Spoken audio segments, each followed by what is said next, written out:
In the start of the movie, we see a baby boy is born to a woman, and she names him Hercules. The people of that time worship a king named Zeus as their god. The baby, Hercules, is revealed to be Zeus's son. Meanwhile, Zeus's wife, the queen, learns that the baby is Zeus's son with a human woman. By now, Hercules has grown a bit, but the queen, wanting him dead, sends 2 snakes to kill him. However, since Hercules is Zeus's son, he's just as powerful. He fearlessly kills the snakes before they can even reach him. Later, Hercules has grown into a man.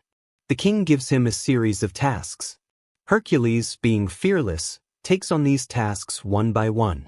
He fights and defeats a strange creature and then several other animals, completing his tasks. One day, a very powerful lion appears. Arrows have no effect on it, but Hercules, with his immense strength, manages to kill it. We are then shown a place where some men have brutally tied up a young boy. The boy is Hercules' nephew. Hercules arrives and saves his nephew by killing all the men. Later, Hercules is sitting somewhere when a princess from another kingdom approaches him, saying they need his help. She explains that their own people have betrayed them, and battles are happening everywhere, causing many deaths. A man sitting with Hercules says they don't have time, but if she offers more money, they might consider it. The princess argues that fighting in a war is a matter of pride. Hercules counters that they need weapons to fight, and weapons cost money. The princess says her father, the king, is very rich and can give them a lot of gold. Hercules agrees and goes with her to her kingdom. There, they see a huge statue of Zeus's wife, which the princess says took 5 years to build. No one there believes that Hercules is really Zeus's son, but the princess's son sees Hercules as a hero. The king explains that their own trusted men have committed treason, and this has led to a war across the kingdom. He needs Hercules' help to restore peace. He also reveals that the enemy king is not a normal man but a sorcerer, and only a god can kill him. He mentions that the sorcerer's army has a half-horse, half-human creature in its ranks. The woman in Hercules' team asks where these creatures are found. One of the king's men replies that they have never seen them, nor do they know where they live. They have only heard stories about them. Next, Hercules and his companions are shown training local farmers to fight, as the kingdom has no army. Hercules tells them to stand like a wall. When they do, one of Hercules' men runs towards them and easily breaks through their shield wall. Angrily, Hercules tells them that with such a weak wall, they will never win the war. As Hercules is training the men, they learn that an enemy army is about to attack their kingdom. Hercules refuses to fight, telling them that nothing will be left after the battle. But the king insists that the sooner they end it, the sooner peace will return. That night, the princess's son, who considers Hercules his hero, comes to meet him. He says he likes Hercules a lot and wants to be just like him when he grows up. Hercules takes a tooth of an animal from his neck and gives it to the boy, saying he had wanted to give it to his own son but is now giving it to him. The next day, after all the preparations, everyone is heading to where they are supposed to fight the enemy king. On the way, they see many severed heads impaled on sticks. The king says the enemy arrived before them and killed these people to scare them. Seeing this, Hercules tells everyone they will now proceed on foot. As they walk, Hercules notices that the dead bodies are not fresh but old. He realizes this is a trap to distract them. Suddenly, some villagers appear and surround them. Hercules is shocked to see that the people they came to help are now ambushing them. They realize the enemy king is a sorcerer who is controlling the minds of the villagers. The villagers attack Hercules and his team, and a fierce battle ensues. Hercules fights well and kills many, and after a lot of effort his team wins. The king is now worried because many of his soldiers have died. Hercules tells him he had warned him earlier that it wasn't the right time to attack, as the men were not fully trained. The king accepts Hercules' words. Hercules, however, becomes very troubled and can't sleep at night. One night he dreams that his family is dead, and he also sees a 3-headed creature he is fighting. One of Hercules' men tells him that before coming here, He had spoken to a creature that relays messages from the gods to humans and predicts the future. This creature had told him that Hercules must complete this mission at all costs. But Hercules, already troubled, doesn't pay much attention. It is revealed that Hercules' wife and 3 children were killed, and he was blamed for their deaths, causing him to be exiled from his kingdom. Anyway, Hercules and his team, along with all the soldiers, have now reached the enemy king's territory. It looks like the farmers Hercules trained won't be able to fight well and will lose. But after a fierce and lucky battle, they win. The enemy king then moves towards Hercules to kill him, but Hercules knocks his horse down and takes him captive. He takes the captured king to the other king. The captured king tells Hercules that he has been imprisoned for no reason and that he didn't harm his kingdom. Hercules asks, "If not you, then who did?" The enemy king replies, "Think about it. If the king you're fighting for is so good and powerful, why doesn't he have his own army? Why does he need you? The man you're fighting for is not a good person."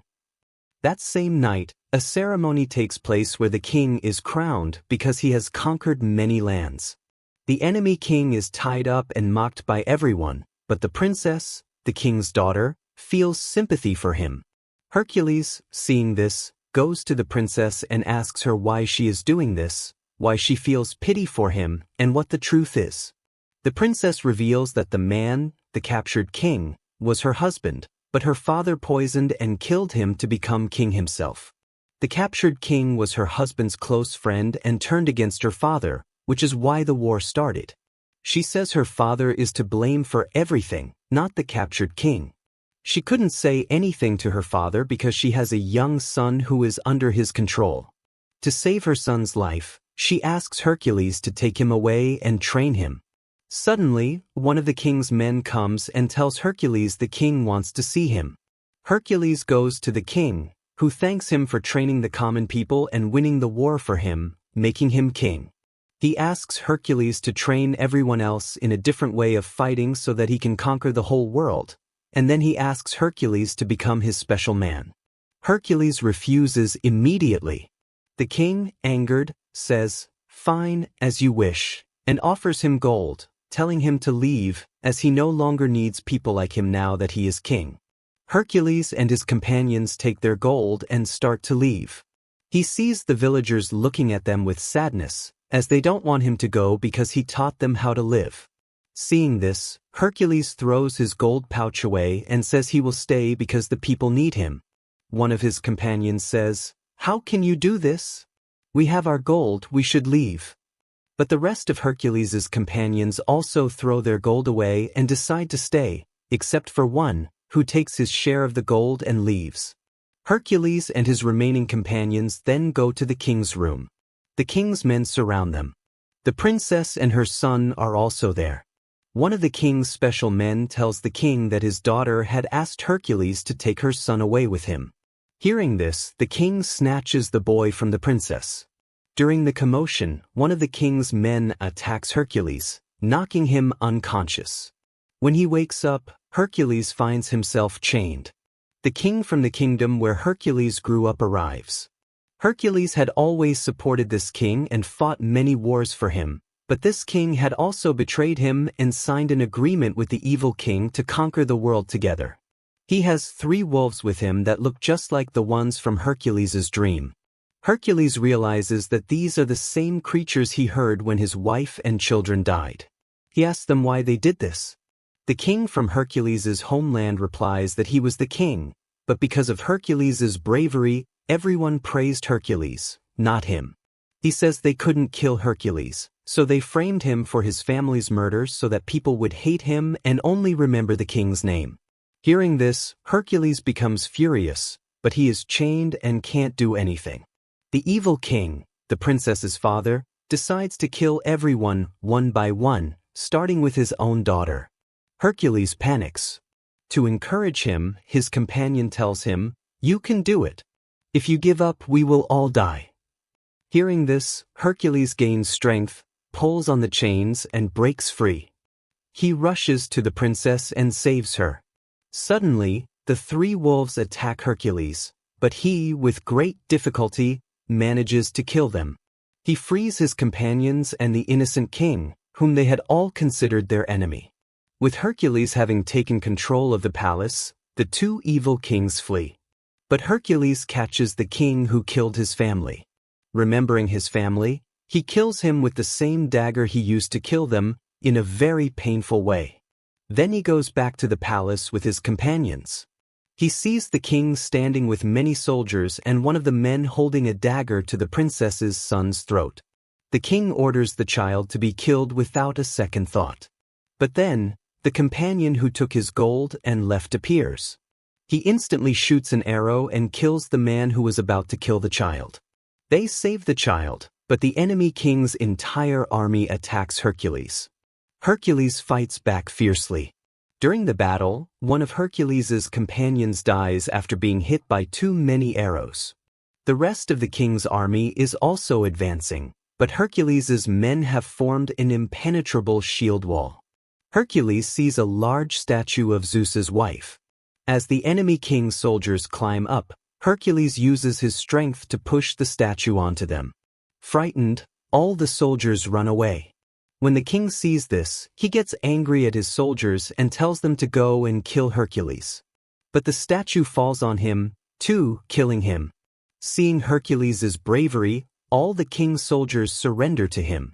The people still don't know if Hercules is truly the son of Zeus, but for now, that doesn't matter. They have all seen his strength, which makes him superior to ordinary people. He also takes care of the people, and so everyone praises him. This is how the story ends.